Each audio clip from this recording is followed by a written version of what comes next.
Hello and welcome to another episode of Brave UX. I'm Brendan Jarvis, Managing Founder of The Space in Between, the home of New Zealand's only specialist evaluative UX research practice and world-class UX lab, enabling brave teams across the globe to de-risk product design and equally brave leaders to shape and scale design culture.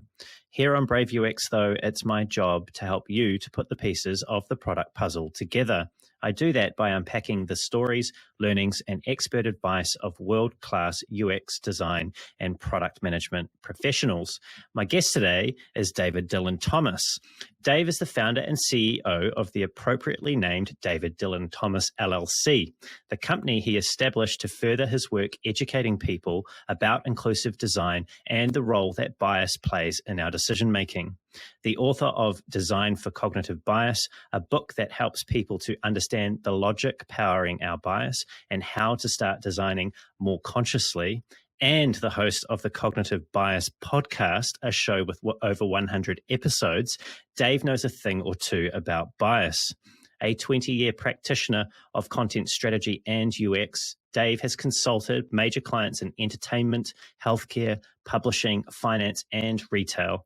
And prior to starting his consulting company, Dave was a principal of content strategy and a content strategy advocate at Think Company, a Philadelphia-based experience design and software development firm. Dave is a generous contributor to the tech and UX communities, having previously been the co-organizer of Barcamp Philly, president of Content Strategy Philly, and creator of Content Camp, an unconference about the future of content. An experienced speaker, Dave has delivered powerful talks about bias, design, and civil discourse across the world at events such as TED NYC, South by Southwest Interactive, UX Copenhagen, an event apart, and the IA conference. Rumor has it, he has also recently launched a new podcast. I've been looking forward to meeting Dave today and also to learning a few new things from him.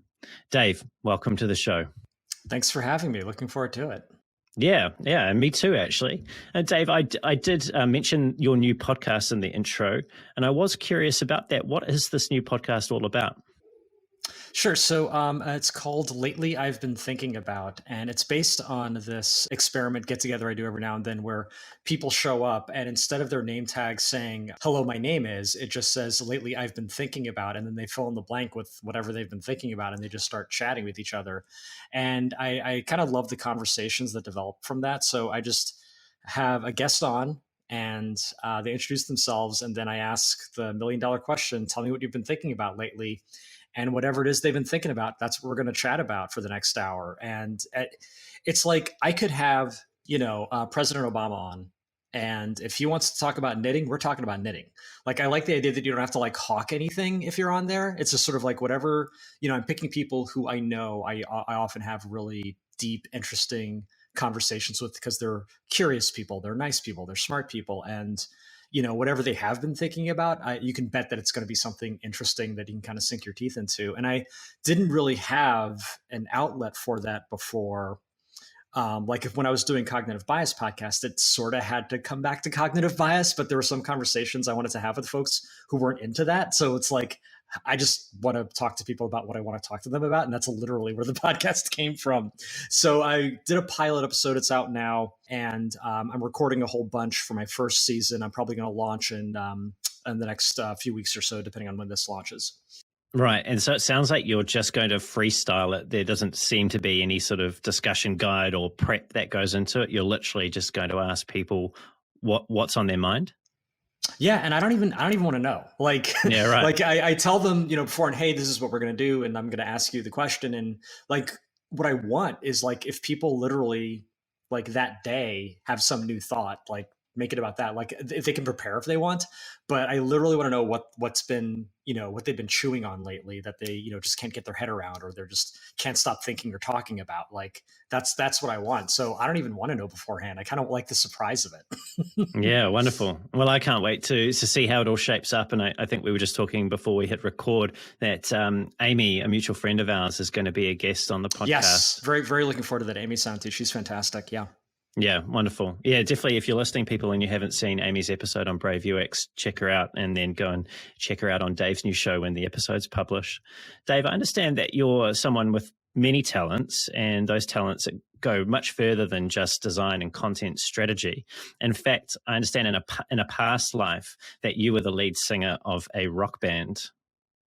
I've been the lead singer of a few bands. I like to think that the reason, I'm not shy on stage, I give a lot of talks now, is because I started being on stage when I was in high school, and like I was in two different rock bands in high school, and then I became kind of a singer songwriter all through college and a little after. So I've been on stage a lot, and I honestly feel like going on stage and giving talks now is me scratching that rock star itch, because I don't go on stage and perform music anymore, and it's like this is the closest I can get to that.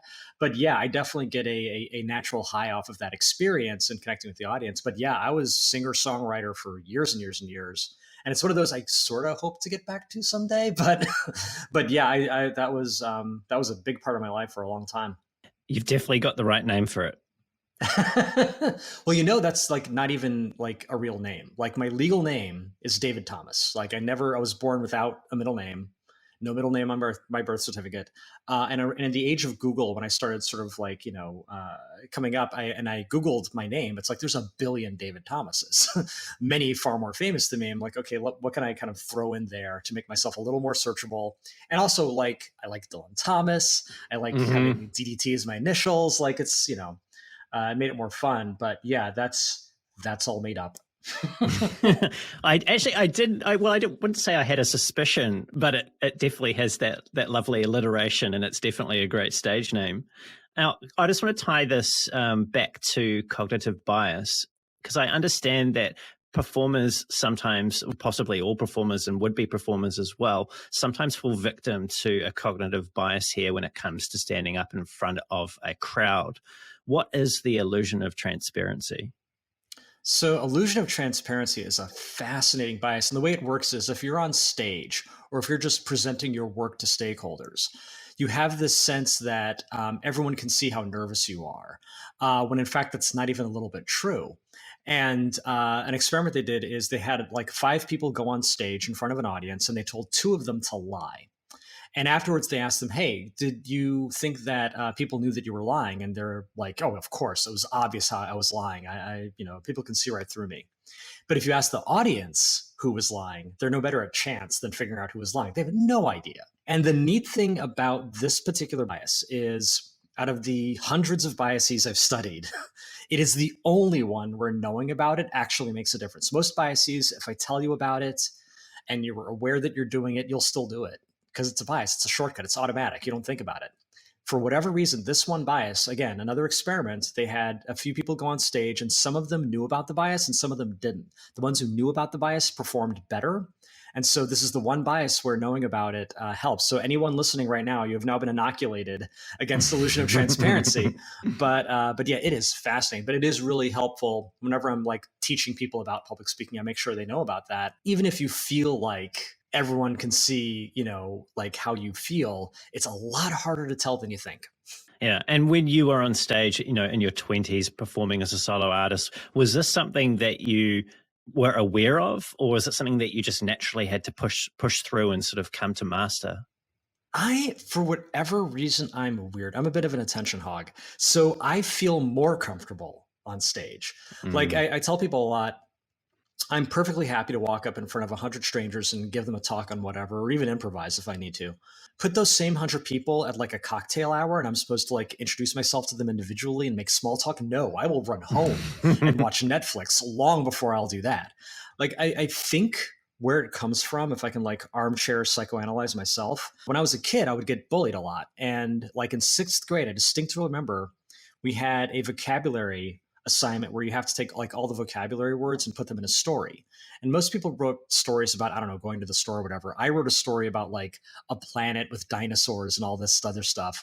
And when I told the story, like everyone was rapt, right? Like, and I noticed, hey, no one's bullying me right now.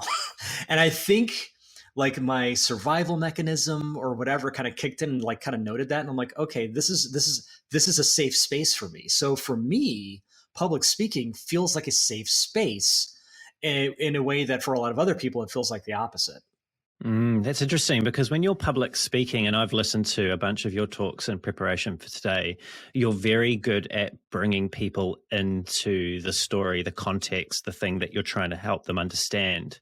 But it's almost like what you're describing there is that by doing that, they feel that, but you're actually on stage keeping them at arm's length from you, which is a completely different dynamic than being on the floor with people in a cocktail hour, as you sort of described earlier. Well, I think there's like, it's interesting you say that, because like I think of it like a very special type of connection. Stephen Colbert talks a lot about how humor is this connecting piece, because as soon as somebody laughs at something you've said, they've become vulnerable, right? And they're making themselves vulnerable to you in a way that they are vibing with whatever you've just said to them. And we're both kind of in this shared moment of humor where we both found that thing funny, and we're both able to laugh at it. And for him, it is about creating the connection. But I do think like the arm's length piece is more about context. Like when I'm giving a talk, I'm controlling the context around that interaction with those 100 people.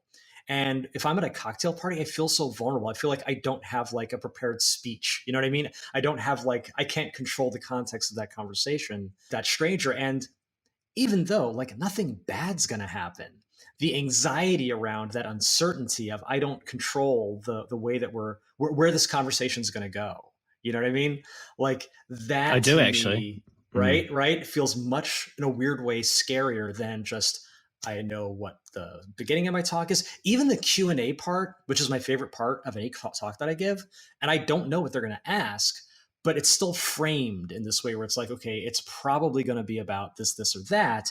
It's not going to be come out of nowhere. Like, and again, I don't even know what it is I'm afraid of in that cocktail party conversation, but it's not going to be that, right? So, or it's not going to be like I walk up to a stranger with zero context and they're going to reject me. I think that's the other piece. It's like, I don't have a fear of the crowd rejecting me in a way that I think an individual at a cocktail party, like some random person I never met, I'm going to walk up to them and say hi. That's absurd. You know what I mean? Like, what if they like, I don't know, throw a drink at, like, I don't know. Again, I don't know what I'm afraid of, but it's like somehow that seems scarier. Are you a control freak, Dave?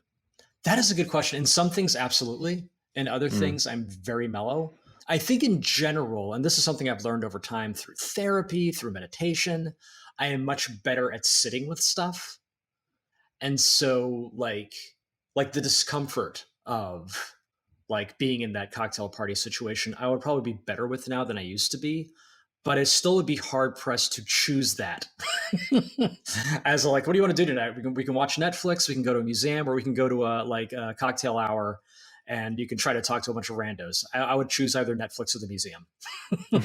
Fair enough. Well, speaking about watching something, I understand a few years back, before you kicked off this whole dive into cognitive bias, you watched a really interesting South by Southwest talk by Iris Bohnet, who's a behavioral economist at Harvard University. And I wanted to ask you about this, just to frame things up for people. What was her talk about, and what was the impact that that talk had on your life? Sure. So she gave a talk called Gender Equality by Design, and I highly recommend anybody listening to this find it on YouTube. It's free. It's a fantastic talk. But really, she's getting into this idea that design can enable us to get, beyond certain biases. So the example she gives is some hotel rooms, the light will just go out when you leave, right? Or just rooms in general. Now you might have office buildings that do that, and that's basically the building's way of saying, we know it's an extra step for you to remember to turn the light off, and we know you probably want a greener, safer world, so we'll just take care of that for you. Like, we're just going to default to that, right? Rather than defaulting to a more carbon footprinty world, right? And so that's kind of the premise. And one of the things she points out is that a lot of implicit gender or racial bias is really just a form of pattern recognition. So if you imagine that you have to hire a web developer, the image that might pop into your head when I say the words web developer might be skinny white guy. And it's not because you actually believe that, men are better programmers than women, far from it. But the pattern that you've seen in your life from movies or television or even offices you've worked in starts to create that equation. And so if you see a name at the top of a resume that doesn't quite fit the pattern, you're starting to give that resume the side eye, right? And the idea that something as terrible as racial or gender bias could sometimes come back to something as simple or even human as pattern recognition, like that really stuck in my head. And I think it was building on a fascination I already had with the brain. So my mother was a psych major at UCLA. My wife is a pediatric neuropsychologist. So I've always been kind of adjacent to people who know a lot about the brain and found it really fascinating. But this was kind of bringing it into my current role, which was as a content strategist. And it's like, oh, these things go together. And I just basically made it my mission to learn as much as I could about cognitive bias. And I went to the Rational Wiki page of cognitive biases. And there's like well over 100 there. And it's like, okay, this is a lot.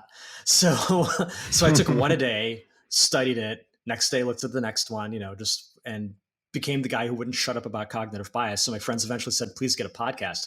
But it's funny, if you look at my podcast episodes and you go to that Rational Wiki page, almost one for one, I'm just going down the list.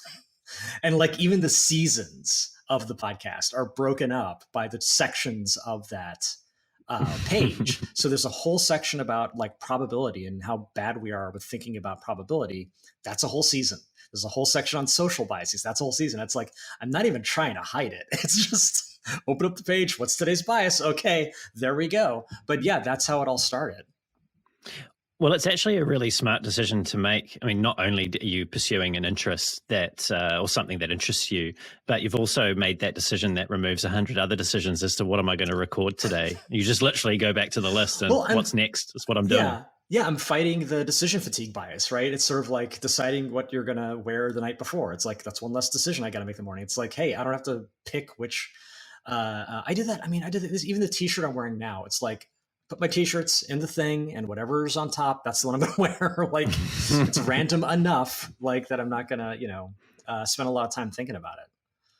So you have spent a lot of time thinking about cognitive bias. And as you mentioned, you've recorded over 100 episodes, about 100 different biases that we do hold.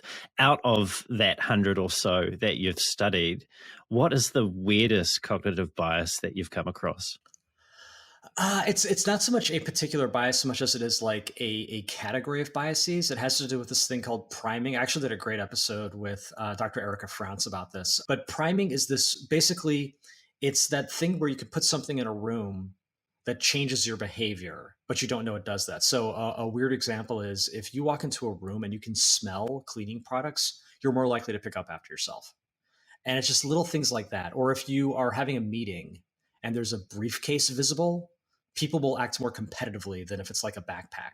It's like these little tweaks. And my favorite version of this, and to be fair, this one, I'm not sure this has been replicated, so take it with a grain of salt. But there's a bias called reactance, and it's basically the you can't tell me what to do bias. So if you have, one wall that has please do not write on this wall, a sign that says please do not write on this wall, and then another wall that has under no circumstances should you write on this wall, right? Which one's going to get more graffiti, right? Especially in the States, we love to rage against anyone telling us what to do. Just, look at our COVID response. But there's a really interesting experiment around reactance where you have the subject walk down a hallway, and at the end of the hallway is a table with a big pile of different brands of candy. And you say, take 3 pieces of candy, any 3 you want. Under normal circumstances, the subject walks down the hallway and picks up 3 of their favorite kind of candy, right? Unless you give them a weirdly narrow hallway. The subjects who go down the weirdly narrow hallway almost always pick 3 different brands of candy, whether they're their favorite or not.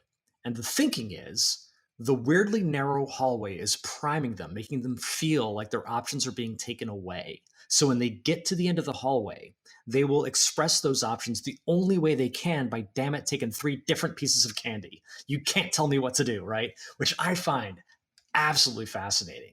Because it's your brain. I mean, this is kind of what I find fascinating about bias in general, is it you are behaving in ways, we like to think that we live our lives, we go into a situation, we make a decision about what to do in that situation, and we do it. And everything I've learned tells me that happens maybe 5% of the time. The vast majority of the time, our brain's doing shit we have no idea. Our brain is really good at making us think it was all planned and it was all rational. But an outside observer watching that and manipulating it makes it very clear very quickly, oh no, so much of this is just on autopilot. You have no idea. And your brain is brilliant at fooling you into thinking you are in control. It's almost condescending. It's like, no, you're doing good. You're doing good, pal. Keep it up. You're totally in control here. I do want to come to how our biases can be exploited by people that actually understand how they work and can be used to steer us to do things that we otherwise possibly wouldn't do if we were behaving from our rational mind. But you said something there that is also quite interesting, and it's something that I learned from you, which I imagine you learned from somebody else, which was that 95% of the time we're actually operating on autopilot. And that led me to wonder, if that is the case, is there ever a hope for us to rise above our bias, and be able to operate in the world in a way that is still effective, which I believe a lot of the automation is just to allow us to cope with the complexity that goes on around us, but that enables us to actually be better people and to overcome some of those things that we just automatically respond to that are not necessarily the best for the other people around us and the world that we exist in. Yeah, so there's kind of two answers to that, both of which are a version of no. But so the whole idea of rising above bias is kind of like trying to rise above breathing. Like, we gotta do it, but you can control it, right? I'm going to breathe no matter what. And if I don't, I'm in big trouble. But I can control my breathing. I can breathe more deeply, which actually sends autonomic signals and actually tells my body to calm down. I can breathe more quickly, right? Which gets me like, I can control my breathing, but I can't not breathe. The mental shortcuts your mind takes are how you even get through the day. You're making something like 1 trillion decisions every day. I'm making decisions right now about what to do with my hands and where to look and how fast to talk, and thinking carefully about every single one of those decisions. Nothing would ever get done, right? So the shortcuts that our minds take, the fact that it is 95% on autopilot, it's actually a very, very good thing. It's a survival mechanism. It's our brains being able to predict that pattern in the grass might be a tiger. Let me go the other way. And those of us who didn't do that math ended up getting eaten and not passing on our genes. So we're kind of hardwired to sort of do a lot of this stuff as quickly as possible and be, I was talking to a friend today about this. It's sort of like the predictive text on your phone. Like, it's our minds do that. Our minds try to predict. Even when you're talking, my mind is trying to anticipate the next word, and it's kind of hard to actually stop and listen. But it's and then the biases are really just when the predictive text gets it wrong, right? Which happens a lot, right? And if it does it in a way that's harmful, like me basing on your looks that, oh, you're probably a criminal, right? That's some bad predictive text. Do I give that vibe? Right. Right. I was trying to cover these tattoos. I'm sorry you noticed them. Tattoos are actually a really fascinating example because I think the vibe around them is changing radically. But that would be a great example. It's like, oh, that guy has tattoos. Ooh, I probably shouldn't trust him, right? Again, that's not really you sitting down and saying, should I trust that guy with tattoos? That's your brain just doing this quick text thing. So anyway, there's a social story there, right? Like there would be a reason behind why there is a distrust of people with tattoos, although that is changing, as you've said. But that would have come from somewhere for some reason. And usually a lot of like pattern recognition, like a lot of association. So the bad guys in movies always have tattoos or whatever it is, right? Or the criminals they show on TV always have to, like, it's an association that gets built up and, again, never consciously acknowledged, but it's there now. And it's just waiting to see a tattoo and be like, oh, danger, right? So anyway, all of that to say, you can't get rid of it. What you can do is a couple different things. One is you can, at kind of the macro level, start to make sure that the decisions you're making aren't just based on your own gut reactions. It's having other people come in who have different biases, right? Maybe the person who runs the tattoo parlor is also making decisions about how much we should trust people with tattoos, right? You bring in people who are not like you. And if we're talking about design or really any human interaction, you're ideally bringing in people who have less power than you. And especially people who have less power than you, who are going to be impacted by your work, by your whatever it is you're working on, your design, whatever it is, your policy, whatever you're doing. If it's going to impact other people, and especially if some of those people have less power than you, those are the people you want their input. You want their biases at the table along with your biases, because that decreases the likelihood of harm, which really is the end game here, right? We're not, the point of trying to get above bias, right, is that you are somehow going to make better, less harmful, more helpful decisions.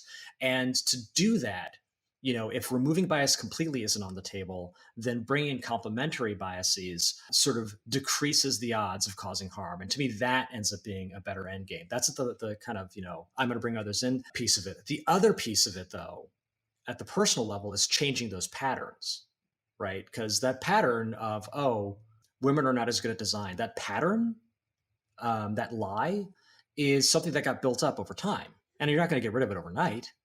But what you can do is start establishing different patterns. So I am a filmmaker. I love movies. But if I think movie director, the image that pops in my head is Steven Spielberg, right? White guy, glasses, beard, cap, right? And it's not that I think that men are better directors than women. I really don't believe that. But the pattern in my head says that. And so I have deliberately gone out. I literally have a Trello that's like, okay, today I'm going to watch an action movie directed by a woman. I'm going to watch a horror film directed by someone who's LGBTQ. Like, I'm going to introduce all these other perspectives at volume to start to change the pattern, right? And not for nothing, by doing that, actually seeing movies that are coming from a different point of view and is a much broader storytelling palette, right? So I'm actually getting a much better cinema going experience by deliberately seeking out. And that's what it comes down to, deliberately seeking out the opposite of what you're used to as a means of changing your patterns. Because if you kind of go with what you're used to, like, the world is not designed to serve up unique and new things to you. The web is certainly not designed to serve up unique things to you. You have to go search for that on your own. And it can be found, but it's something you got to like make the effort. Yeah, and through that effort, you become a more interesting and a richer human in terms of the experience that you can have. But is there a risk here when it comes to bias and trying to rise above it? And I like the analogy you gave around breathing. You've got to do it, but you can control how you do it. But is there a risk here that people become too self-reflexive and start to spin wheels and get a bit stuck in the mud with how do they actually exist in the world, knowing that they're aware that they have these biases, but being somewhat beholden to them? Is there some risk in here at all that people just get stuck and just don't know how to make progress? Yeah, I mean, I think there is, and I've seen it, right? I'll tell you what I have seen. I have seen people afraid to take any action because they're afraid now that anything they do is going to cause harm. And what I say to that is, you're right. Any action you take is going to cause harm, but not doing anything is actually going to be worse, right? Unless you're really far off base. and what I try to do, like, is to explain to people, look, there is the myth of the social justice warrior who is beloved by all because they are fighting for the underdog and all the underdogs love them. And I think somewhere a little bit of savior complex might be in there, but at the end of the day, that's a myth. That's a complete and total myth. The Che Guevara that you used to wear the T-shirt of when you were a teenager. Yeah, and you know, not for nothing, Che was certainly not loved by everyone. I mean, even Martin Luther King, when he died, 75% of the nation was against him. When he died, okay, like the idea that you're somehow going to be the champion of the underdog and all the underdogs are going to love you, that is belies the fact that the underdogs themselves do not agree on what you should do to help. Like, so there's no version of this where you're beloved by all if you try to do this stuff. So what you have to do is take steps that are educated steps, certainly. And again, that's one of the refrains you'll hear a lot from people. You know, one of the chronic problems we see is that, oh, you're Black, tell me all your trouble so I can be a better white person. It's like, that's not, no, just, okay, well, wait, how much money do you have? Right? Because you're sort of like, you know, ask them to volunteer their trauma. And it's like, no, let's not do that. One of the refrains you'll hear that's like, we kind of wrote a lot of this down already. Like, it's like there's so much, you know, like ways you can educate yourselves. Like when I was a kid, it's like, if you'd like to learn more, check your local library. I'm like, hey, check your local library. Read some books. Right? Okay. There's a lot out there already. Because that's honestly, I think that's one of the great advantages we have, is that this isn't like trying to cure cancer, right? We actually know what's happened so far, and there are recommendations for how to go forward. So, for example, if we talk about police, just on that, yeah. just on that though, that's an interesting observation, but it also assumes that people read and and. My lived experience is that not enough people read, and not even I read enough, not as much as I'd like to. And the economy that we've shaped for today is more about the economy of now, right? We want everything now, and hence the medium that we're talking on here, having these conversations about these types of things in this medium, the medium of the now, how people are currently learning about things. I feel that there's a role there to try and raise awareness of these types of things. And people may or may not choose to read more deeply about it, and they definitely should if they can and they have the time. But there's a lot of value that's locked up in books at the moment. And it's almost like, how do we get some of that value out and into a medium that's easily consumed by people that just can't or don't read? I mean, yes and no, right? Because but one of the things that like shocks people is that millennials use the libraries far more than any other age group. I did not know that. Yeah, it's people read when they want to, right? And to that point, like of reading versus not reading, well, the 1619 Project is available as a book and as a podcast. So, or you can read the new Jim Crow, or you can watch the 13th documentary by Ava DuVernay. They're both kind of achieving the same ends. Like at this point, there's no excuse. Like if you want to play video games, there's and maybe they won't kill you, which is a fantastic online game about racism, right? Like no matter what. Again, that's kind of the beauty of it. No matter what medium is your preferred way of engaging with ideas, we've got that covered, right? If it's music, I cannot tell you, just go listen to Damn or any Kendrick Lamar album, right? Like there is so much there, right? So I feel like, yeah, you might not want to read. So I think people read more than we give them credit for.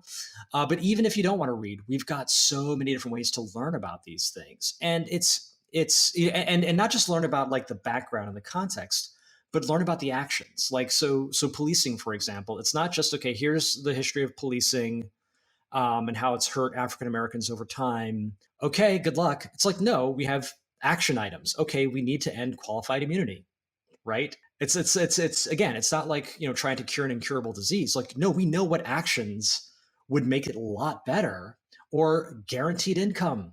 Right? Experiment after experiment with guaranteed income is kind of showing these positive results. Salary transparency, showing all these positive results, right? Again, it's not that we don't know what to do. It's a lot of the time, honestly, more about political will and about saying, okay, now that you know what to do, are you willing to take the step? Because the steps required are unpalatable. I'll even give you an extremely current example, which is like right now we have war in the Ukraine, Russian invasion, and policymakers are saying, look, if you really want to wound Russia right now, stop buying their oil. And people are, some people are like, of course. And other people are like, wait, you mean oil prices are going to go up? And it's like, okay, you're willing to put a little Ukrainian flag on your social media, but oh no, if gas prices go up, oh, that's I'm sorry, you're on your own, Ukraine, right? But it is honestly stuff like that. Where it's like, we actually know what to do, but a lot of people are super not comfortable with the action that's actually required. You mentioned policing before, and I know you've got a good example of how the way in which we frame our role in the world is quite powerful in terms of the choices that we make when we're reacting or proactively engaging with it around us. And I believe that there was a former police commissioner in Philadelphia called Charles H. Ramsey. And when he took power, you've got a story in terms of the office of the commissioner in Philadelphia. He asked his police officers a simple question that made them think quite deeply about what it was they were there to do and their relationship with their communities. What was that question and what did it lead to? So yeah, I'll give you some of the backstory on this. I saw the very first TEDx Philly, I think that ever happened, the first one I went to, certainly. They had a bunch of speakers. One of them was Charles Ramsey, who at the time had just become the police commissioner of Philadelphia. I think that's 2-3 commissioners ago. But he tells this story about how he asks his officers on, day one, what do you think your job is? And a lot of them would answer to enforce the law. And he would say, okay, that sounds like a reasonable answer. But what if I told you your job is to protect civil rights? Now, that's a bigger job, right? It encompasses enforcing the law, but it's a bigger job because it forces you to treat people with dignity. And as soon as I heard that, like that stuck with me. This is long before I created the talk or the book. But the first time I gave the talk, which was at UX Copenhagen, like 2017, 2018, like I put that in there and it stayed in there. Now, this is before 2020 Black Lives Matter movement explodes with all of the murders that happened in that time frame, but certainly not before the habit of police officers murdering Black people had been a thing for a long time. And I remember like making the conscious choice to leave that in there, even though it was really difficult. And we had this conversation in the book too, like, is this appropriate for the book? But I keep it in because now more than ever, it's clear how we define our jobs is a matter of life and death. And it's a very emotional piece, but it kind of rings true. And there's something really powerful about that question. What do you think your job is? What is your, because it's another way of asking, what is your purpose? Why are you here? It's one of the oldest human questions. Why are we here? And I think how we answer, whether we even choose to engage with the question, I think is one thing, because I think a lot of us, it never even occurs to us. But then once we do engage with it, what answer we give has powerful implications for how we live our lives, how we do our jobs. And I think a really big clarion call for design right now is, what is the role? What is the responsibility? Like, there's that word, responsibility. What is the role and responsibility of a designer? And I think for a long time, and certainly in the time I was enamored with like design thinking and human-centered design, these cool new concepts, right? It was just, oh, design cool shit and impress people, right? Like, that's the role of design. It's like, come up with this cool new thing that no one ever thought of. And it's becoming clear now that no, that can't be it. That just can't be it, because people are getting hurt if that's your goal. It's like, no, how do you find a way to define your job in a way that allows you to be more human to each other? That becomes the goal. And that is, to me, a much more interesting question than like, how does Bitcoin work, or whatever, whatever the new hotness is. Like, I'm much more interested in how are we defining our roles, whether it's as designers, as citizens, as people who live in a place, as just people that allows us to be more human to each other. I think that's a really interesting place to try to operate from. And I believe you've got a recommended practice that you advise design teams or anybody that I suppose that wants to get a broader view of their bias and how that might be impacting the solutions that they're shaping or the problems that they're trying to understand. And it's called an assumption audit. What is that all about? How does that work? Sure. So this is adapted from Project Inkblot's Design for Diversity framework, which is, again, Google that. It's fantastic. They're fantastic. They're a group that does a lot of really great inclusive design work. And I, with their permission, totally like pulled this and kind of, mushed it a little. But the basic idea is you get your team in a room before they start whatever they're working on, and you ask 5 questions. The first question is, who are we? And you self-identify only as you feel comfortable, but you are thinking about things like age or neurodiversity or income, right? And some really interesting things come out of that, right? Because there are things people even forget to mention, was like, oh, we're all literate, right? Which is a non-insignificant thing to consider. Mm. So anyway, you do that piece. Then you say question 2, well, how might those identities influence this thing we're working on, right? It kind of forces that out to the open. Then third question, who's not in the room, right? Anybody here ever been incarcerated? Anybody here ever had their immigration status questioned, right? Fourth question, how might that lack of perspective compromise this thing we're working on?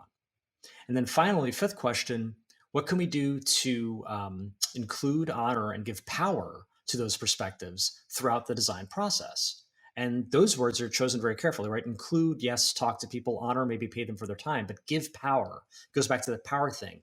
Are there people who are going to be impacted by this who have no say in how it turns out? And how can I actually give them a say? Because they have to live with this thing that we're making. What kind of person or what kind of things does the person facilitating a audit like this?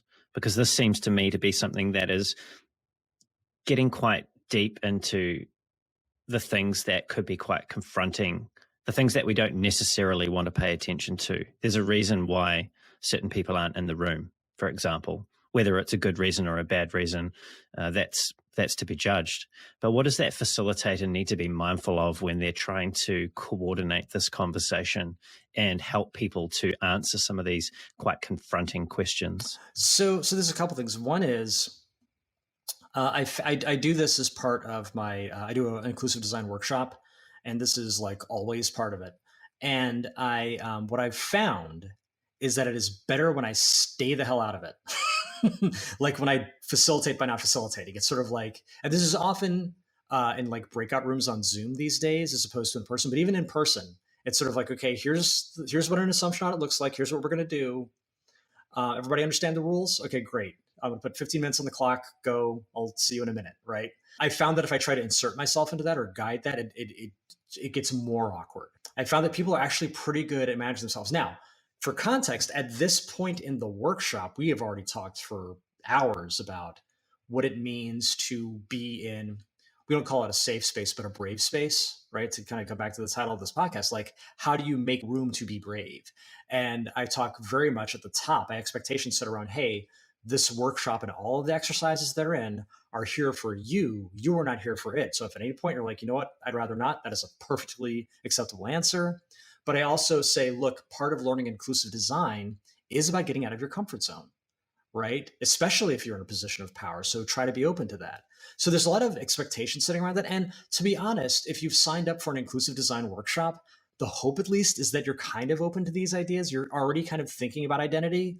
And so I found like very little pushback when I've done these kind of exercises. And again, the less I intervene, I find the better those conversations go. People sort of just, knock wood, cross fingers. But I've done this a lot of times and people have been self-organizing pretty well around it. So weirdly, my advice is to say, if you're facilitating one of these, make sure you level set and in a way that creates a brave space. But once you've done that, just let them make it clear what's to be accomplished, but then let them like talk on their own. And then you can come back later and they can discuss what their discussion was like. But people I found are pretty willing to be open and honest about these things. I have seen people be uncomfortable, it's usually, to be perfectly blunt, white men who are sort of like, it makes me uncomfortable to be aware of how comfortable I am. You know what I mean? Which I'm like, great. That is great. Becoming uncomfortable is underrated and is necessary, right? And again, like if it gets too uncomfortable, like I'm cool with you like nodding out, but I love that you are naming that discomfort and engaging with it. That is really important and super necessary to the work that's ahead. Yeah, because you never know where that discomfort might lead to in the future. I'm not suggesting that every uncomfortable white man is going to wake up one day and realize that there's a lot of work to be done, but you just don't know.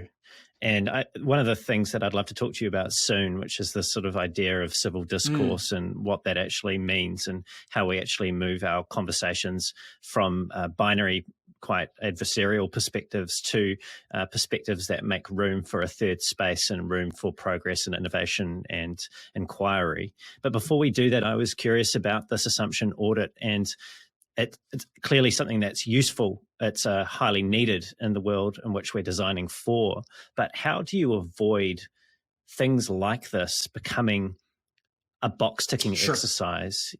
Corporations and organizations are very good at the bureaucracy side of making forms and putting in place processes that just become a way of doing things that we don't necessarily become conscious of and think of. So how do you prevent something that's as important as this just becoming something that people tick a box for? I don't know that's a danger, because if it's done right, it becomes like an accessibility audit, like QA, actually, I think is the thing I compare it to, right?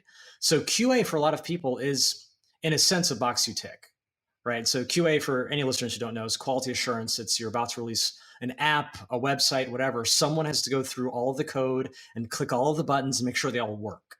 Because the last thing you want to do is launch a website and then stuff doesn't work. It's very embarrassing. It's very costly. So companies invest in QA teams. Like there are some people whose sole job is to go in and QA that website, make sure it works.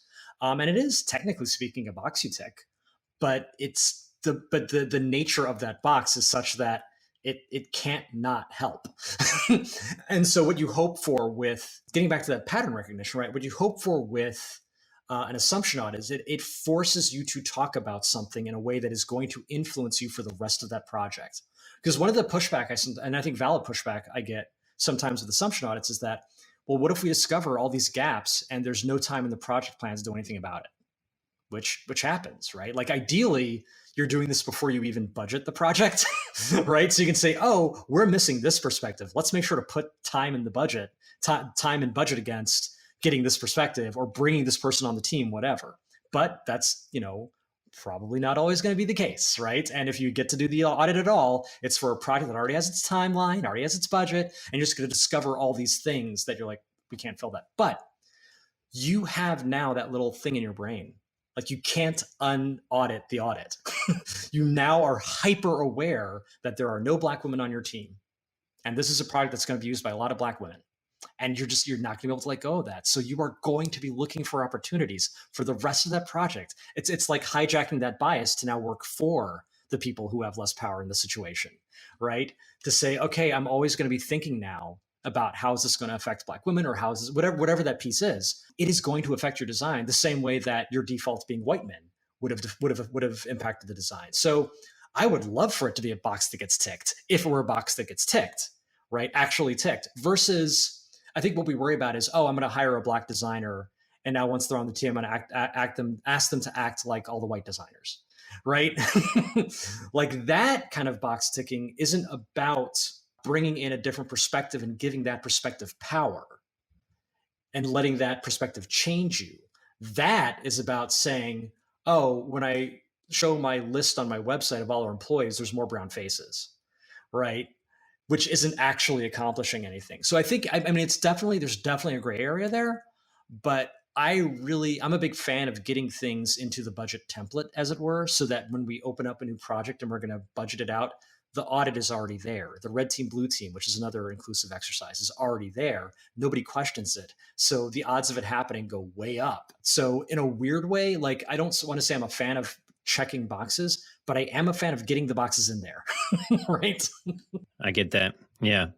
It's almost like it would seek to serve to change that bias over time as well, through force of habit. Yeah, and the thing is, like, by the third time you've done that, it kind of goes, unless you've actually changed your team, which hopefully you have, but if you haven't, it goes a lot quicker, and you're like, okay, we need to start escalating this, because this is the fifth assumption audit we've done, and it's clear there are no Black women on this team, and it is affecting the work. We need to do something about this, right?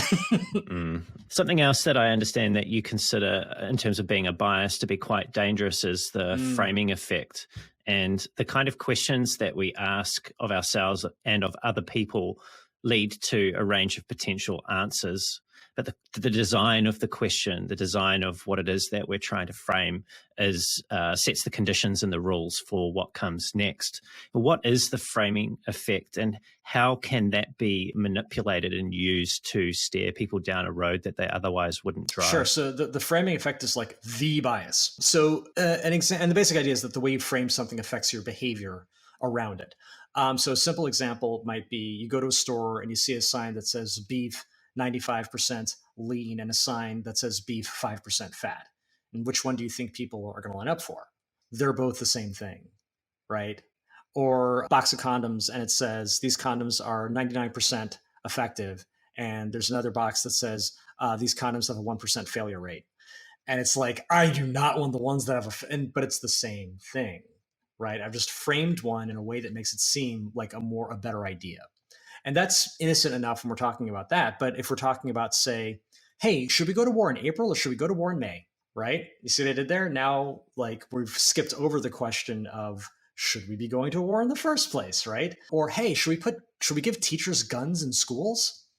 Right? I've kind of skipped a few steps there, right? There's some primary questions about gun control we don't have to talk about now, right? Because we've already assumed that the guns are the solution to the problem. We actually talk about this a lot in design, of not skipping ahead to the solution. We've built in some sort of, but that part of the reason we do that is because of the framing effect, right? If we frame the solution, we're stuck with that solution. We haven't considered all these others.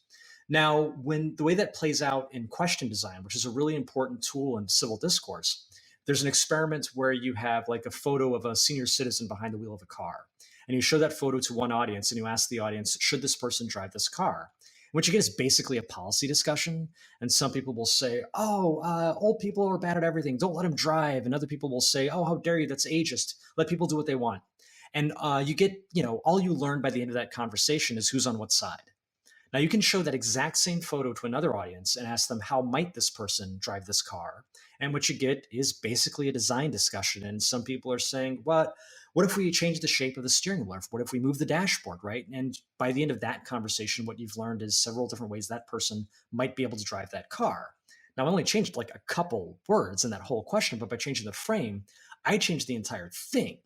And what I like to do is to teach people, when they have a question like that, like a should question, to try to think about, well, what problem is that question trying to solve? So a bigger, better question around the senior citizen driving the car might be, how might we do a better job of moving people around? Because that's why the guy was in the car in the first place, right? He was here, but he wanted to be there.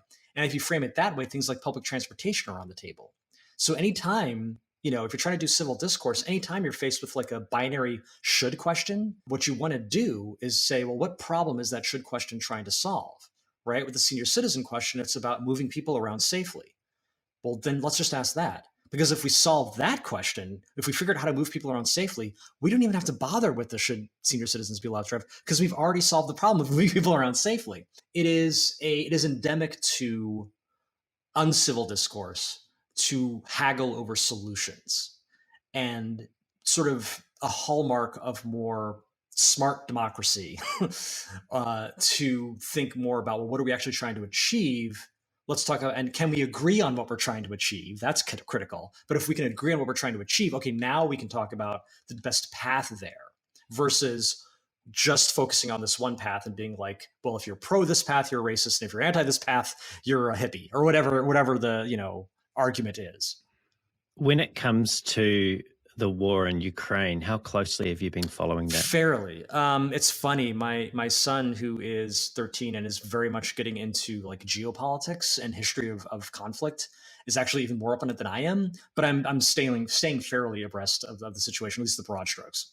How do you feel, or how have you seen the framing effect being used by the powers that have been in conflict with each other? For example, how have you seen in the media, the Western media, clearly our media, how have you seen the Russian view on why they're doing what they're doing framed? Well, first of all, the framing is very much not the Russian people, it's Putin. Right? And we see this from the news, we see this from like people. It is fascinating to watch LinkedIn become as political as it has been. And I've seen countless posts from folks in the Ukraine talking about like, how, hey, this is my home office now, and it's like, the subway, or like, I just quit my job so that I can, serve in the military, or whatever it is. And then Russian folks saying, hey, and like opening line, I'm Russian, I hate this. Let me tell you why I hate this. And, screw Putin and all of that stuff. So that's one piece of the framing, is very much, this is not about Russia versus Ukraine. This is about Putin versus Ukraine.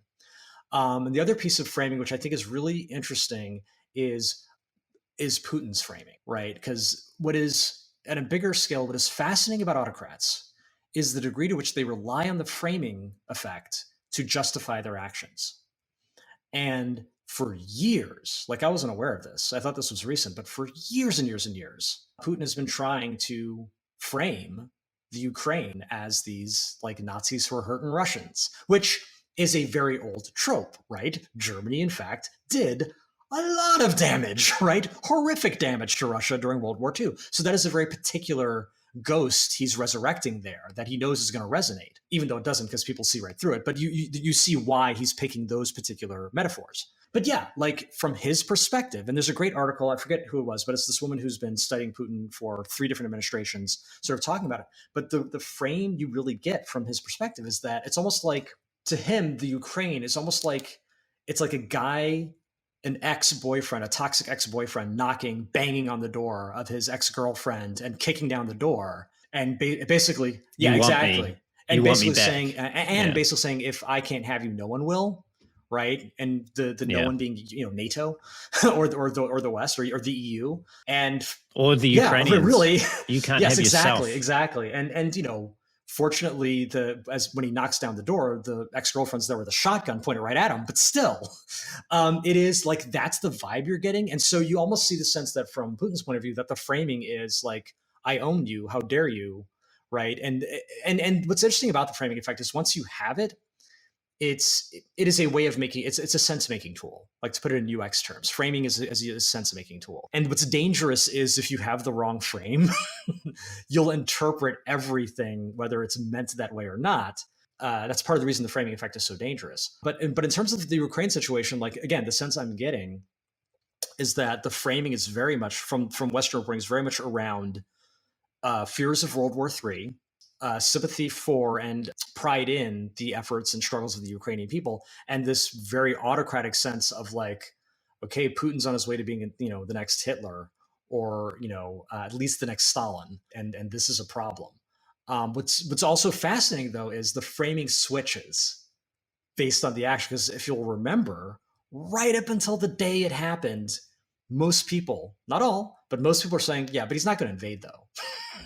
Like even the Ukrainian people, there were these reports from on the ground in the Ukrainian people like I'm kind of weirded out here because everyone's just moving around business as usual. And to be fair, they turned on a dime the second they needed to. It's like, okay, let's get in the army, let's get everybody mobilized. But it's fascinating to watch the framing change when the unexpected happens, and it somehow becomes okay. You know what I mean? Like it's interesting.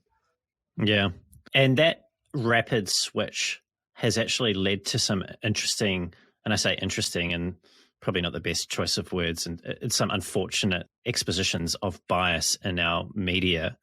And you've said in the past, and I'll just paraphrase, that the job of journalism has two jobs, one of which is to point out when people are doing things wrong. And it's also, you've said that it's the job of journalism to point out when people are doing things right.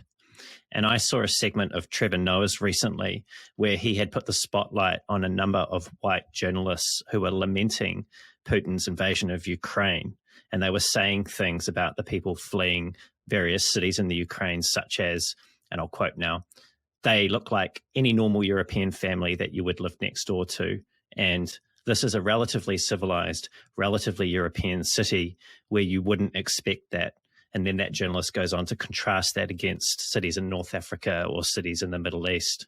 And Trevor Noah took particular issue with this way in which white journalists were framing this conflict, and actually didn't pull any punches here and framed what they were saying as racists, as they were racist, and what they were saying was racist. Are they racist? Well, yes, but I was gonna like try to like fudge it a bit. It's like, well, yeah. Now, with the caveat that like racist is not a binary state. It's not like it could be like, okay, you're racist. Like you scored, race pH of 8.4, so you're over the line. But yeah, I find it to be a racist opinion. So here's the thing, and I've been like, this is where I get myself into trouble here. I have been biting my tongue because I sincerely feel for what the Ukrainian people are going through right now, and I sincerely admire like the force of their resistance, and sincerely think Putin is doing them dirty. But I've been biting my tongue over the response to that versus the response to, say, Ethiopia, which I have ancestry in Ethiopia. My dad's from Ethiopia. And that horror show that's been going on for over a year now, and ain't nobody said shit. There was none of this outpouring. And granted, it's not exactly the same thing, but it's pretty horrible. And it is about invasion, and it is about people suffering, and it is about refugees. Like, it's about all that stuff. But nobody said anything, right? Because it's not the day players. Everybody knows who Putin is. Nobody knows who, like, the president of, the prime minister of Ethiopia or Tigray, like all that stuff. It's like, so it's sort of like not the top tier Grammy award winning artists. It's sort of like the folks with the mixtape, right? So it's like, but it's also, yeah, but they're also African. Let's be honest, right? Like it makes, and the proof in the pudding is it did not take long at all for the Black people living in Ukraine to be treated differently than the white people living in Ukraine. Like literally, there's a caste system of first the white Ukrainians, then the Indian people living there, then the Black people living there, right? And it's just like, oh man, racism finds a way. I mean, I got to tell you, not too long ago, right before this happened, there was a Black medical illustrator who started making illustrations of Black people. And, and we didn't have that. We did not have Black medical illustrations of people who were Black, which leads to, we could do a whole other podcast about bias in medicine. But he's in the Ukraine. And like, as soon as I heard he's in the Ukraine, I'm like, ooh, I feel for this guy. Because this was like while the buildup was happening, right? And I'm like, oh, I hope he's going to be okay. And then I'm looking at this stuff. It's like, man, even if he managed to try to get in the line to get out, he might not have gotten out, right? Why? Because he's not Ukrainian, which, okay, he's not a Ukrainian citizen, but he's living there. Oh, and then the other ones where it's like, oh yeah, not only can't you leave, but you got to fight. And it's like, come on, right? and again, it's complicated, right? Because on the one hand, I really do feel for the Ukrainian people, but that's not a hall pass to be racist. Right? And that's what we have to deal with, those, that these issues are complex, these issues are intertwined. But absolutely, like that framing, that's a very old bias. It's a very old framing of there's refugees and then there's white refugees. And it's a very different thing, right? Yeah, I could go on, but yes, the short answer is yes. That's an extremely racist point of view and a very old racist point of view. I thought Trevor Noah was quite apt when he also pointed out that up until about 80 years ago, it was Europe's thing to cause massive wars that led to millions of people dying. So the sort of shock and surprise of these journalists is really exhibiting that they've got a very short memory when it comes to Europe's role in conflict and killing Europeans, killing other Europeans, and everybody else. That's collateral damage that gets wrapped into that. But I was curious about this. I do want to I'm going to make a recommendation to our listeners here today. There is a documentary called Exterminate All The Brutes. And it is more than a documentary. It is itself a framing device. And if you watch it, it will all of this starts to make more sense. But basically, it's the story of imperialism and trying to explain how is it that imperialism and genocide are banal.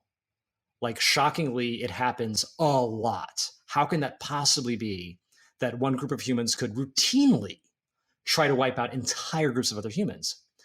And one of the key points the film makes is that in order to commit something that atrocious, like the genocide of the entire Western Hemisphere during the early colonialism, you don't need better technology, you don't need germs, right? What you need is the will to do it. Genocide is hard work.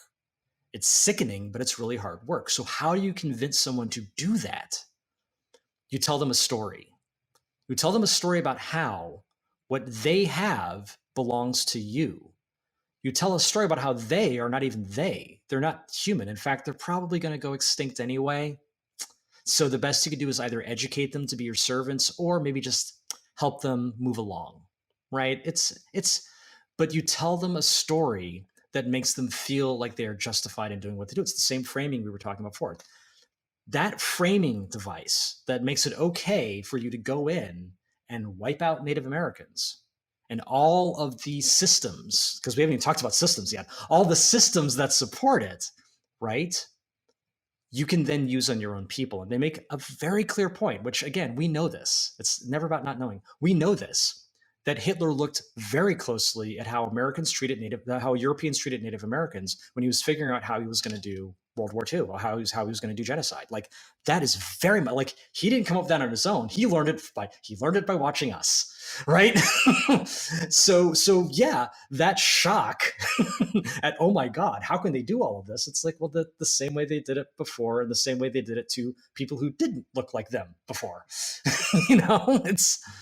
And we're at a very, well, it's easy to say, who knows what might happen, but it feels like we're at a very important moment in history where something like this has been going on behind the scenes in other places around the world, as you've quite rightly pointed out, and may very well start to go on in a lot more view in Europe, just given the attention that our media is placing on this particular conflict.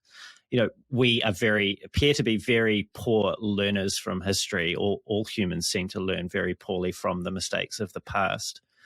What is it that separates the cognitive biases that we all suffer from, that we're 95% unaware of, from them generating into the isms that we experience? And in particular, we've been speaking about racism here.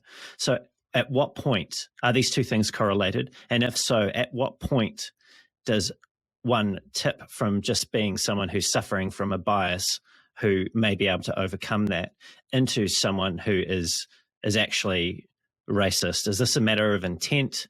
Is this part of the same spectrum? Like, how do these two things relate, if at all? So there's a couple of questions there, right? So when does a bias become an ism? And the answer is scale. And really the answer is profit, right? So why does Columbus even bother trying to seek a trade route to India and stumble upon the West Indies? Because the original trade route, because there was an original trade route, had been taken over by a bunch of brown people, right? The Muslims took those spice routes. So the only recourse is to try to find another route, and his particular one leads him somewhere else. The reason you tell that story, hey, they've got what you want, they don't deserve it, they're not even human, is that want part. They've got something you want. Land, spice, labor, whatever it is. It's a story you tell so you don't have to actually work for anything. It's a story you tell so it's okay to rob people and steal stuff and kill people and take what they have. It's covetousness, right? It's scaled, systematized coveting.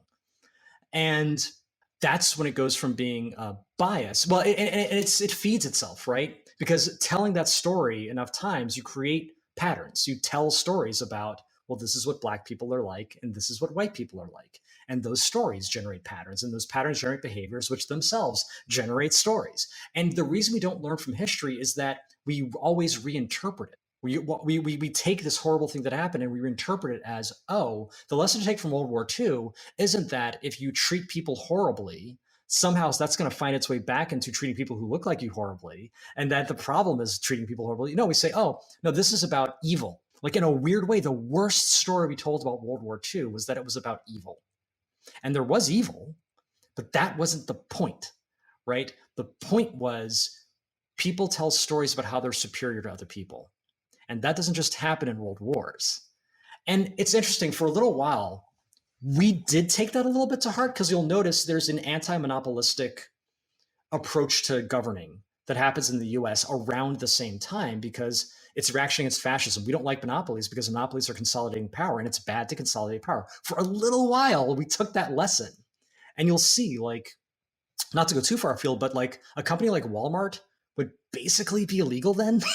Just the certain practices are just illegal at that time. But in any case, the reason we're not learning from history in those cases is because it doesn't fit the narrative. Like, we'll adhere to the narrative and change whatever story comes out in the news will eventually bend toward whatever that narrative is. We did the same thing with the financial crisis, right? Oh, it's just a few bad actors, but the good guys came in and cleaned it all up, and now we're back on track, right? And that approach. So that's why you're getting that. So when the original bias, it's a chicken or the egg thing, right? Because the bias gets enhanced to sort of justify the system and justify the thing. And as it does that, you get the ism. But it's a scaled version of the bias in order to make a lot of money, usually. Now, so that was the first part of your question. What was the second part? Well, let's actually come to that scaling of a bias into an ism, and let's stay on racism, because I feel this is clearly it's an important topic to go into, and it's one that doesn't necessarily get enough depth and attention paid to it, not at least in the media that I've been consuming. And you've said many insightful things about race and civil discourse and joining the dots between the two of those things. And one of those things, and I'll just quote you now, is how we talk about race as hierarchical. When it comes to racial discussions, we are very good at calling out bad actors and saying, you did wrong, that was wrong, you shouldn't have done it, which again, very important to continue to do that. But if we stop there, we're going to have a problem. And it sounded like to me that you were suggesting that if all you have is a hammer when it comes to discussing racism and sexism and all the other isms that need to be discussed and need to be put in the past, quite frankly, everything looks like a nail. Yeah, and it's funny, at the time I didn't know it, but what I was talking about is restorative justice. So I think part of the reason we deeply fear being called a racist, being called a sexist, and why we resist definitions, I'm forgetting who came up with this, but I think it's the person who wrote White Fragility said, like, the definition of a racist sexist is you are benefiting from that system. So by that definition, I am a sexist, right? Part of the reason we resist and feel so uncomfortable with those monikers is that, at least in the West, and especially in America, that crime can only be punished, right? And committing a crime makes you a criminal. And if you're a criminal, the only option is to punish you. So either I, shun you from society, or I obliterate you completely, right? So somehow or another, I have to remove you from society. I put you in jail, I kill you. There is no redemption arc. There's no off-ramp. There was no redemption arc. There was no actual, which is funny because America loves redemption stories. We just hate redemption. But no, there's no, like, the term cancel, right? It's a very final, binary term. Once you are canceled, there's no renewal. There's no, like, you are no longer a human who can change. You're done. Like, that's it. And it's easier, right? It's easier to process that. It's easier to say, I mean, I'm a big Joss Whedon fan. And when all the stuff started coming about Joss Whedon, I was in a quandary. So there's a thing called zero risk bias, which is this way of thinking where it's like, I need to eliminate all risk that anything can harm me.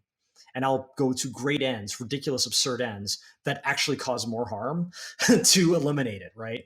But it's a way of the mind saying, hey, I don't want to think about this. It is so much easier not to think about this.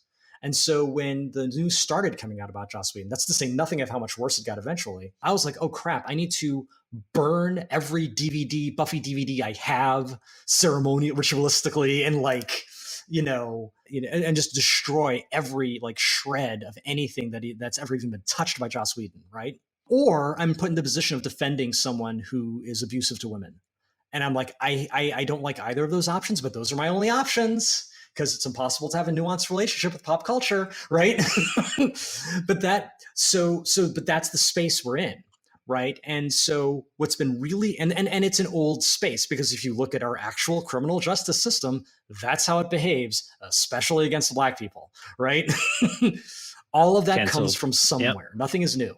So what's been really interesting to me is to watch the rise of this idea of restorative justice, a completely different approach to thinking about trespassing, right? Of doing the wrong thing, to say, hey, maybe it is in part the community's responsibility that this has happened. Maybe that action, that behavior that we did not like, is not solely the result of some inherently evil person, right? Going back to the evil discussion, but is in fact a series of circumstances and behaviors that emerge from lots of different places, including how that person was growing up, the society they live in, the opportunities they do or don't have, literally, do they have enough to eat? Like all of these things, these myriad things result in a behavior, which is a much more realistic way of looking at behavior, especially if we're saying, hey, 95% of that stuff you didn't really think about truly to begin with. And to say we are going to sit in a circle now and talk about, what do you owe us? What do we owe you?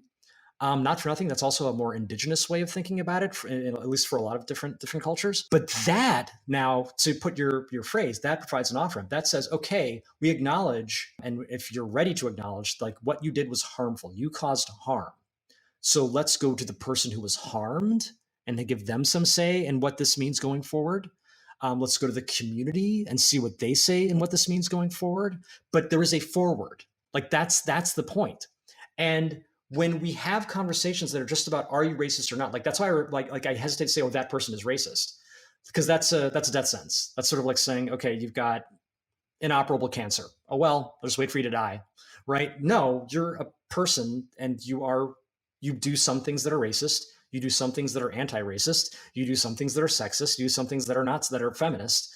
Like we are not monoliths. It would be so much easier, believe me, if we could be, if we could think of ourselves as monoliths and just go around labeling racist, not racist, racist, not racist. Oh my God, life would be so much easier, but it's not. So if we're going to deal with human beings realistically as what human beings, the mess, the total hot mess that human beings and human relationships are, we need to, it's going to be messy, right?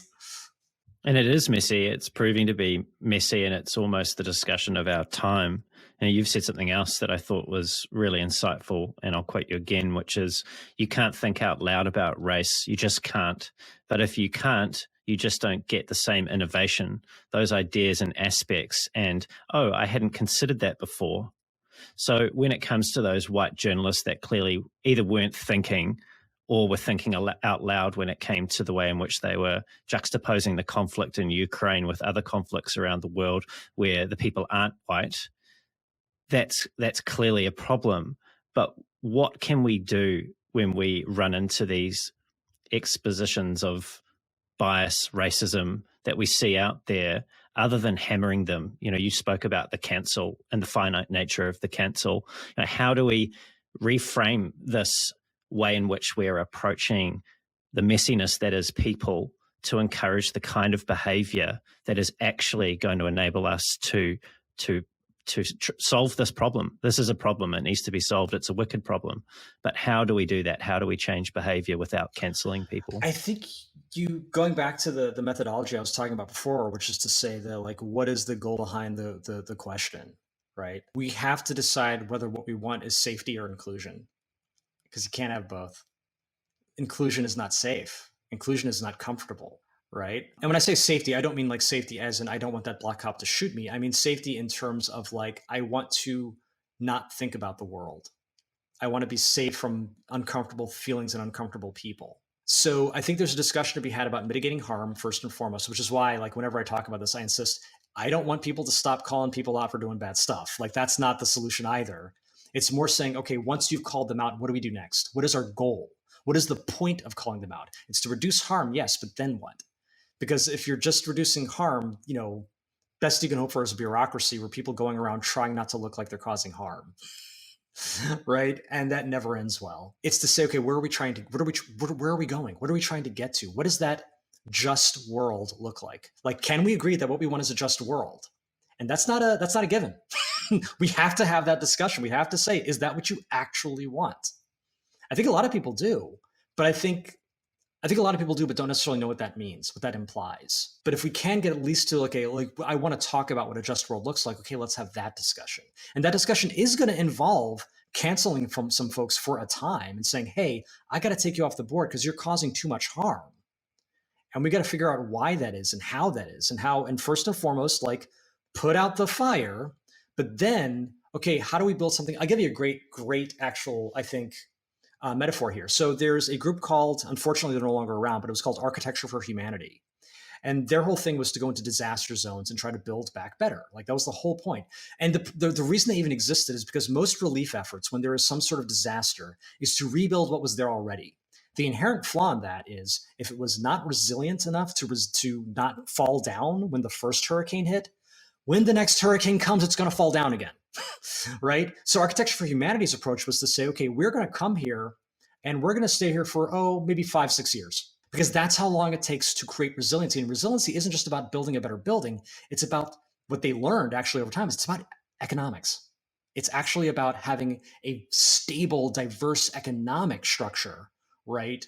That is resilient against this thing or that thing. Like that's as important as any of the other pieces, and education too, for that matter, right? So what cancel culture is kind of like, okay, hurricane hit, let's build back the thing that got, that pretty much the same way it was. Like you're basically trying to achieve status quo in a sense and sort of saying, keep the barbarians at the gate, keep out the racists. Architecture for Humanity is more like saying, okay, we canceled that racist, but what are we going to build so that the racist doesn't come back or so that we don't generate more racists, right? You figure out where the racists are coming from, what circumstances are making that the better choice for people, because that is a choice people are making. Strike at the root. Under the circumstances they're in, that's the choice that makes sense.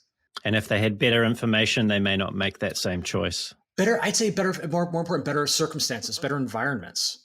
I mean, the other piece that I think is important to think about here, it's only one piece, but is addiction theory. So I'll throw this in there, and I know we got to go in a minute, but I want to hit this because I think it's important. So they looked at people who were coming out of hate groups. People who used to be in hate groups and like are rehabilitating. And one of the factors that they saw was that it is very similar to people who are dealing with addiction and are recovering from addiction, where the addiction is hate instead of oxy. But it's a lot of the same steps. You have to acknowledge that you've lost control over this and all that stuff. One of the theories, and only one of them, but one of the theories about addiction is a more environmental one. So the old theories, going back to framing, right? There was a liberal kind of thought about addiction was that, it's just purely chemical. As soon as the cocaine hits your nose, that's it. Your body needs cocaine and you're done. And we need to deal with it that way. There is the sort of more conservative willpower image of addiction, which is like, you're weak-willed. If you actually had any willpower, you wouldn't take the coke, you wouldn't drink the alcohol. It's about your willpower. Then there's an environmental one, which goes back to a wonderful experiment called Rat Park. So you may have heard of the experiments where you have a rat in a cage and it has water and it has water that has like, what is it? Yeah, it has like water that has like cocaine in it. And then like other food and whatnot. And the rat will just keep pressing the button for the cocaine and eventually just die of starvation because that's all it's doing is having cocaine. And they're like, clearly like addiction is purely chemical, blah, blah, blah. And then someone took a look at that experiment and said, where were you keeping the rat again? In a cage. Okay. So he said, all right, let me do a little variation. And he created what's called Rat Park, which is a big old habitat full of all the things that rats like, including access to other rats. And they did the same experiments like regular water, cocaine water, and the rats drank the regular water. And it was like, this is interesting. And they looked at, this around the same time, they looked at Vietnam soldiers, American soldiers in Vietnam coming back. And when they were in Vietnam, horrible heroin addictions. And they're like, oh my God, we have all these soldiers coming back from Vietnam. We're going to have a horrible heroin epidemic in the States. And it didn't happen. When they got back, they kind of kicked it. And it was like, oh, right. It was horrible for them in Vietnam. When they got back here and it got mildly better, they said there's a lower percentage of addiction. But it's this notion that the environment has a very big part to play in addiction. So if you look at the places where we're seeing people feel threatened, right? And we look at those environments, like the environmental factors that are going on. And again, I come back to just simple things like guaranteed income, right? Because when people feel more secure, they're less likely to act out and look for people to attack to explain their insecurity. Like all of these pieces, I think, come together. I forget what the original question was, but yeah, that's where we ended up. So that we can have useful conversations that allow us to move forward on these topics like racism, these problems that we need to solve. It seems to me that we first need to believe in being civil, and then we also need to believe in having conversation, and we need to join those two things together.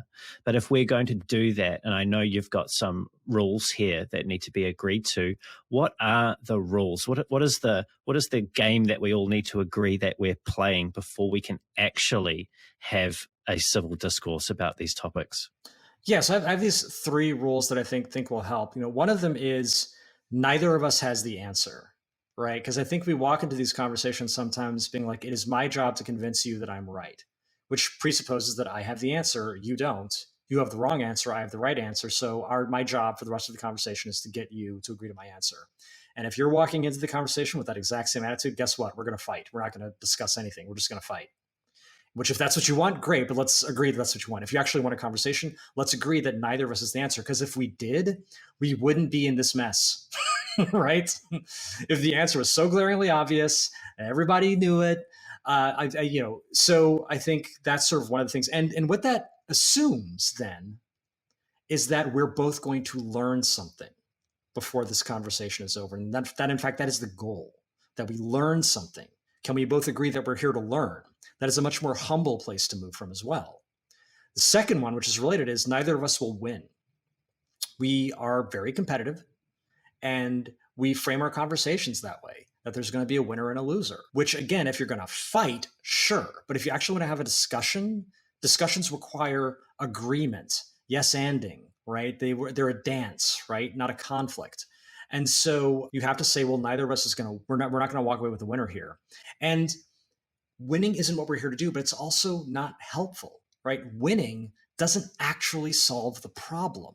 It just makes one of us feel better until the problem rears its ugly head again, because we were too busy winning to actually solve it, right? So again, in America, we're obsessed with winning. We're obsessed with the horse race. Just look at our electoral coverage, but we're not so much about the problem solving, and because that requires more humility. And then the final thing is the third rule is we are here to create something new, right? And that assumes the best in each other, right? And again, when we enter these conversations, we often assume there is no best to bring out in the other person. They are evil, they are wrong, they are misguided, they are lacking, they are wanting. There is nothing of value there. All I can do, actually, to be honest, it's a lot like that colonialist mindset. Oh, you poor thing, let me train you up so that you can follow my ways. Certainly, I have nothing to learn from you. You have to learn from me. Right? I think whether we're liberal or conservative, we very often walk into conversations with that mindset, right? Versus, oh, we have the opportunity to make something new, which means that we are both going to contribute to this thing that has never existed before. Because again, if it did exist, we probably wouldn't be in this mess. So let's make something different that can only come about because my uniqueness and your uniqueness are contributing to it. And those are not easy things to agree to. But if you can agree to them, the odds of having a civil and I would even say productive conversation go up immensely. What a great place to end our conversation on today, Dave. It's really been a substantial and a hugely valuable conversation for me personally. I really want to say thank you for being so generous and so brave with sharing your stories and insights with me today. Thank you. And thank you for giving me the opportunity. I rarely get to cut loose like this. So thank you. We should do it again. Absolutely. You're most welcome, Dave. And look, it's clearly you're a busy person. You've got a lot going on. Where can people find out more about you, about your book, Design for Cognitive Bias, about the Cognitive Bias podcast, and of course your new podcast I've been thinking about? Where's the best place for them to do that? All your one-stop shopping is at daviddylonthomas.com. You can find out about my upcoming talks, my podcast, hire me to give a talk where you are. All that good stuff is at daviddylonthomas.com. Thanks, Dave. And to everyone that's tuned in, it's been great having you here as well. Everything that Dave and I have covered will be in the show notes, including where you can find him and all of the good stuff that we've spoken about. If you enjoyed the show and you want to hear more from world-class experts in UX design and product management, don't forget to leave a review on the podcast, subscribe to it. And also, if you feel that these kind of conversations would be of value to someone in your circle, in your friends group, in your list of colleagues, please pass the podcast along to them and let's get it into their ears as well.